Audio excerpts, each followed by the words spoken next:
வணக்கம். நான் உங்கள் ஆஸ்ட்ரோலக்ஷ்மி.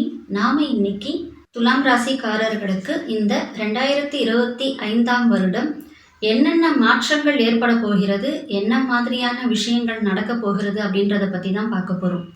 துலாம் ராசிக்காரர்கள் அப்படின்னாலே என்னன்னு பார்த்தீங்கன்னா, ரொம்ப முக்கியமான விஷயம், ரொம்ப நேர்மையானவங்க.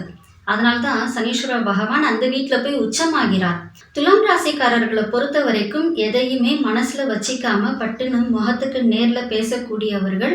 இருந்தாலும் சொல்லக்கூடிய வார்த்தைகள்ல பார்த்தீங்க அப்படின்னா, கொஞ்சம் ஒரு பொறுமை தன்மையோடையும், சகிப்பு தன்மையோடையும் அந்த வார்த்தைகள சொல்லுவாங்க.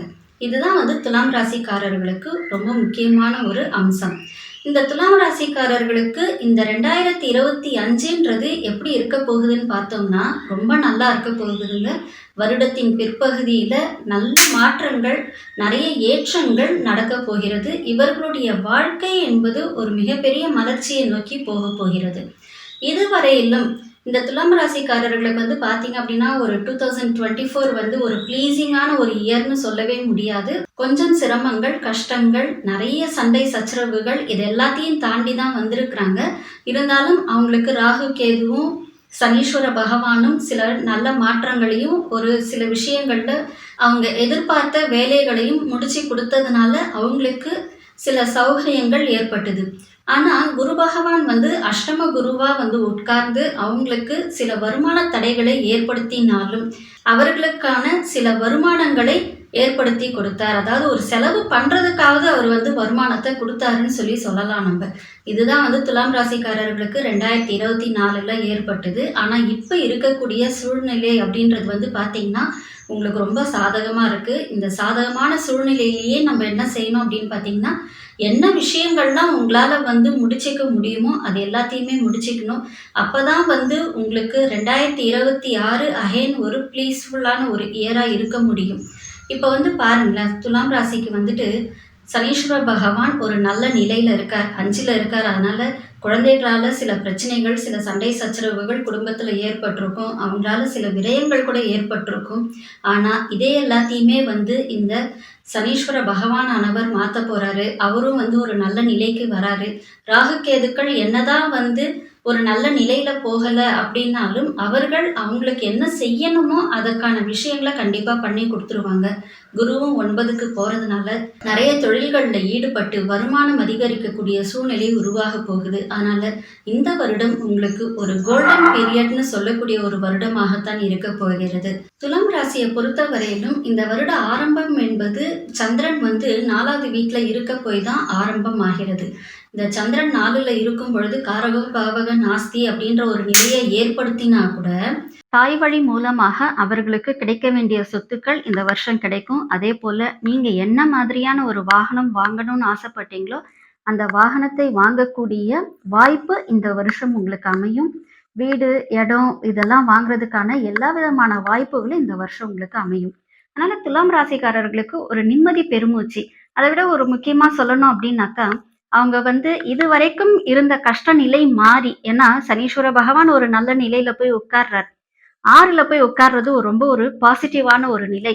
அந்த நிலையில உட்கார்றாரு. அது கூடவே குரு பகவானும் ஒரு நல்ல நிலையில ஒரு வருஷம் உட்கார்றதுனால இந்த ஒரு வருஷத்துக்குள்ள அவர்கள் எண்ணியது எல்லாமே ஈடேறக்கூடிய வாய்ப்புகள் அமையும்.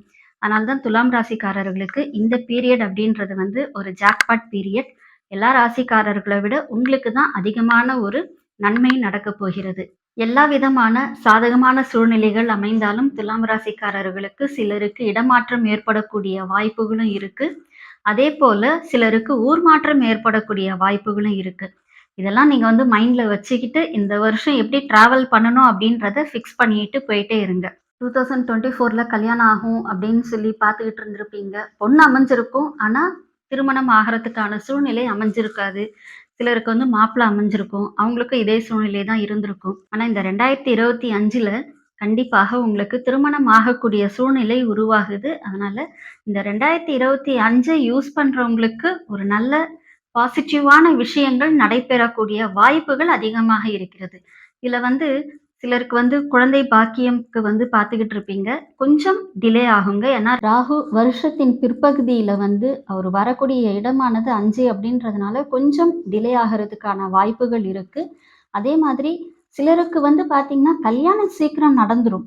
ஆனா, இந்த குழந்தை பாக்கியம் அப்படின்றது கொஞ்சம் டவுட்ஃபுல்லான ஒரு ஏரியால தான் இருக்கும். அதனால இந்த வருஷம் கல்யாணம் ஆன உடனேயே நம்மளுக்கு வந்துட்டு எல்லாமே நடந்துரும் அப்படின்னு சொல்லி யோசிக்க வேண்டாம். அதேபோல யாருக்கெல்லாம் ஒரு இன்வெஸ்ட்மென்ட் பண்ணலாம், ஒரு புதுசா ஒரு பிசினஸ் நம்ம ஸ்டார்ட் பண்ணலாமா அப்படின்னு சொல்லி யோசிக்கிறவங்களுக்கு இது ஒரு நல்ல பீரியட். நீங்க இத செய்யலாம். ஏன்னா 10ஆம் அதிபதி, அதாவது 10க்குரிய சந்திரன் வந்து வருஷத்தின் ஆரம்பத்துல 4ல போய் உட்கார்ந்து தன் வீட்டையே பார்க்குறாரு. அதனால நீங்க தாராளமா இன்வெஸ்ட்மென்ட் பண்ணணும்னு நினைக்கிறவங்க பண்ணலாம். இந்த ஃபுட்டு, கேட்டரிங்கு இந்த மாதிரியான விஷயங்கள்ல இன்வெஸ்ட் பண்ணணும் அப்படின்னு நினைக்கிறவங்க தாராளமாக நீங்கள் செய்யலாம். அதே மாரி வந்து பார்த்தீங்கன்னா, துலாம் ராசிக்கு அந்த அதிபதி சுக்கிரன் ஆனவரும் உங்களுக்கு ஒரு அளவுக்கு நல்ல பாசிட்டிவான நிலையில தான் வந்து உட்கார்றாரு வருஷ ஆரம்பத்துல. அதன் மூலமாகவும் உங்களுக்கு அதீத பொருட்சேர்க்கை ஏற்படக்கூடிய வாய்ப்புகள் இருக்கு. நகை நட்டு வாங்குறது, இந்த ஒரு கல்யாணத்துக்கு வந்துட்டு நீங்க சீர் செய்யணும் அப்படின்னு சொல்லி நினைச்சு சேமிக்கிறது அப்படின்றது எல்லாமே வந்து இந்த வருஷம் நீங்க வந்து பண்ண முடியும். என் பொண்ணுக்கு நான் இவ்வளோ சேர்க்கணும்ப்பா அப்படின்னு சொல்லி நீங்க என்ன ஃபிக்ஸ் பண்றீங்களோ, அட்லீஸ்ட் ஒரு 80% அதுல உங்களால வந்து ஈல்ட் பண்ண முடிஞ்சிரும். அதனால நீங்க தாராளமாக ஒரு முழு முயற்சியோட இறங்குனீங்க அப்படின்னா, இந்த இயர் நீங்க வந்து நல்லா சம்பாதிக்க முடியும். ஆனா ஒரு விஷயம், கடினமான உழைப்பு போடணுங்க. அதீத உழைப்பு போடணும் இந்த வருஷம். இல்ல அப்டின்னா, இது எதுவுமே உங்ககிட்ட வந்து சேராது. அதிகமான உழைப்பு. எந்த விஷயத்துலலாம் ஏன்னா இந்த துலாம் ராசிக்கு வந்துட்டு ஒரு மைனஸும் இருக்கு. சோம்பேறித்தனமும் ஜாஸ்தியா இருக்கும். இந்த சோம்பேறித்தனத்தினால தான் அவங்க வந்து நெறைய விஷயங்கள வந்து அவாய்ட் பண்ணிடுவாங்க. நெறைய விஷயங்கள மிஸ் பண்ணிருவாங்க. இந்த சோம்பேறித்தனத்த விட்டுட்டீங்க அப்டின்னா, கண்டிப்பாக உங்களுக்கு இந்த வருஷம் அதிகமான முயற்சி எடுக்கிறதுனால எல்லா விதமான பாசிட்டிவ் திங்ஸும் உங்க லைஃப்ல நடக்கக்கூடிய வாய்ப்புகள் இருக்கு. அதனால இத நீங்க யூஸ் பண்ணிக்கணும். ஏன் இவங்க சோம்பேறித்தனமா இருக்கிறாங்க அப்டின்னா, சனீஸ்வரன் இங்க தான உச்சம் ஆகுறாரு. சனீஸ்வரன் வந்து ஒரு ஸ்லோ பிளானட். ரொம்ப ஸ்லோவா தான் வொர்க் பண்ணுவார். அதனால உங்களுக்கு இந்த துலாம் ராசிக்காரர்களுக்கு பொதுவாகவே கொஞ்சம் சோம்பல்தனமும், மந்தத்தன்மையும் அதிகமாகத்தான் இருக்கும். ஸ்டார்ட்டிங் ட்ரபிள் சொல்றோம் இல்லைங்களா? அந்த மாதிரி உங்களுக்கு ஜாஸ்தியாகவே இருக்கும். படிப்பு சார்ந்த விஷயங்களுக்காகவும், வெளிநாட்ல வேலை பார்க்கணும் அப்படின்றதுக்காகவோ, படிப்புனா வந்துட்டு நார்மலான ஒரு ஸ்டடீஸ்ன்னு கிடையாதுங்க. ஒரு ரிசர்ச் ஸ்காலராகவோ, இல்ல அப்படின்னா ஒரு மாஸ்டர்ஸ் டிகிரியோ படிக்கிறதுக்காக வெளிநாடு போறது. இதுக்கான முயற்சிகள்ல தாராளமா இந்த வருஷம் துலாம் ராசிக்காரர்கள் வருஷத்தினுடைய ஆரம்பத்திலேருந்தே முயற்சி பண்ணீங்க அப்படின்னா, நிச்சயமா அந்த முயற்சி உங்களுக்கு வெற்றியாகக்கூடிய காலகட்டம் இதுதான். அதனால இத நீங்க வந்து கொஞ்சம் யூஸ் பண்ணுங்க. மாணவர்கள் வந்து கொஞ்சம் படிப்புல அதீத கவனத்த செலுத்துங்க. இப்ப இந்த 5ல ராகு வேற வராரு இல்லைங்களா? அவரு வந்து சும்மா இருக்க மாட்டாரு. கொஞ்சம் உங்களோட மைண்ட வந்து அப்படியே சேஞ்ச் பண்ணுவார். அதனால படிப்பு மேல கொஞ்சம் சிந்தனை இல்லாம போகக்கூடிய வாய்ப்புகள் இருக்கும். ஸோ நம்ம என்ன செய்யணும் அப்படின்னா, மாணவர்கள் விளையாட்டுத்தனத்த ஏற கட்டி வச்சுட்டு, படிக்கிறதுல வந்து கவனம் செலுத்தணும். இந்த வருஷம் துலாம் ராசிக்காரர்கள்லாம் வந்துட்டு இந்த விருச்சிக ராசிக்காரர்கள், கும்ப ராசிக்காரர்கள் இவங்களோடலாம் கொஞ்சம் கவனமா இருக்கிறது நல்லது. இத எதுக்காக இப்படி சொல்றோம் அப்படின்னு பார்த்தீங்கன்னா, விருச்சிகத்துக்கு வந்துட்டு குரு பகவானுடைய நிலை சரியா வரப்போறது கிடையாது. அதனால அந்த விருச்சிக ராசிக்காரர்கள் கிட்ட நீங்க வந்து காசு வாங்குறீங்கன்னு வச்சுக்கோங்களேன். அது வந்து உங்களுக்கு ஒரு பாசிட்டிவான செலவுல போய் நிக்காது. அதனால தான் வந்து இந்த விருச்சிக ராசிக்காரர்களுக்கு நம்ம வந்து இத சொல்றோம். கும்ப ராசிக்காரர்களுக்கு வந்து பார்த்தீங்க அப்படின்னாக்கா, பாத சனீஸ்வரனாக தான் போகப் போறாரு. என்னதான் இருந்தாலும் 7.5 சனீஸ்வரன் முடியக்கூடிய காலகட்டத்தில இருந்தா கூட, கொஞ்சம் வந்து அவங்களுடைய கையிலேருந்து நீங்க காசு வாங்குனீங்க அப்படின்னா, வேற மாதிரியான ஒரு செலவுகளுக்கு போயிடும் அப்படின்றதுனால தான், இவங்களோட கவனமா இருங்கன்னு சொல்லி சொல்றோம். பொதுவா துலாம் ராசிக்காரர்கள நம்ம வந்து பார்ட்னர்ஷிப் பிசினஸ் வந்து பண்றதுக்கு அக்செப்ட் பண்றது கிடையாது. அதனால கூடிய மட்டிலும் பார்ட்னர்ஷிப்ப தவிர்த்துட்டு சொந்தமா சுயதொழில் பண்றதுக்கான முயற்சிகள்ல நீங்க இறங்குங்க.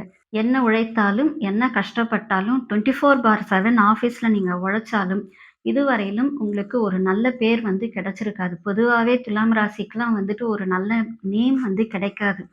ஏதாவது ஒரு போஸ்டிங்ன்னு ஒண்ணு குடுப்பாங்க. ஆனா, மானிட்டரி பெனிஃபிட் அப்படின்றது அதுல இருக்காது.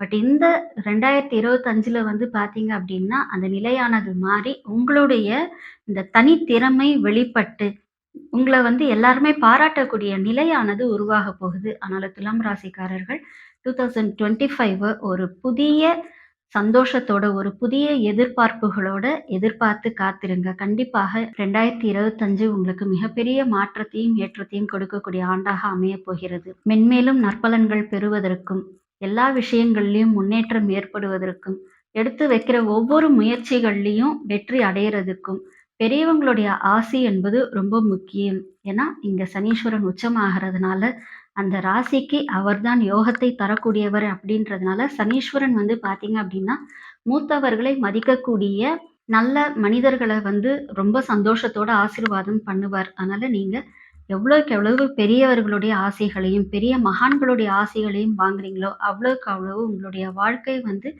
ஒரு முன்னேற்றத்தை நோக்கி செல்லும். துலாம் ராசிக்காரர்கள் பொதுவாகவே வந்து பெருமாள் வழிபாடு, லக்ஷ்மி தாயார் வழிபாடு பண்றது வந்து ரொம்ப சிறப்பு.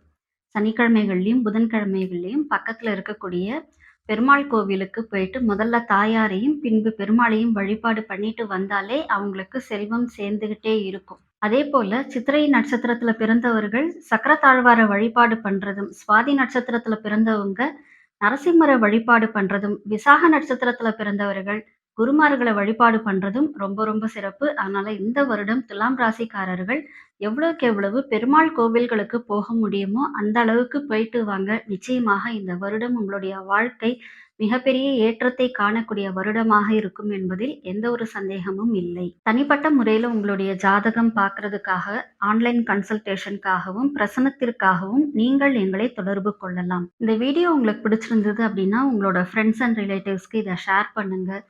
இந்த சேனலை சப்ஸ்கிரைப் பண்ணுங்க. இது போன்ற இன்னும் நிறைய ஜோதிடம் மற்றும் ஆன்மீகம் தொடர்பான தகவல்கள் உங்களை தேடி வரும். எல்லாம் வல்ல இறையருளின் துணையாலும், அகிலாண்ட கோடி பிரம்மாண்ட நாயகியின் அருளாலும் உங்கள் இல்லங்களிலும் உள்ளங்களிலும் என்றென்றும் மகிழ்ச்சி நிலைத்திருக்கட்டும்.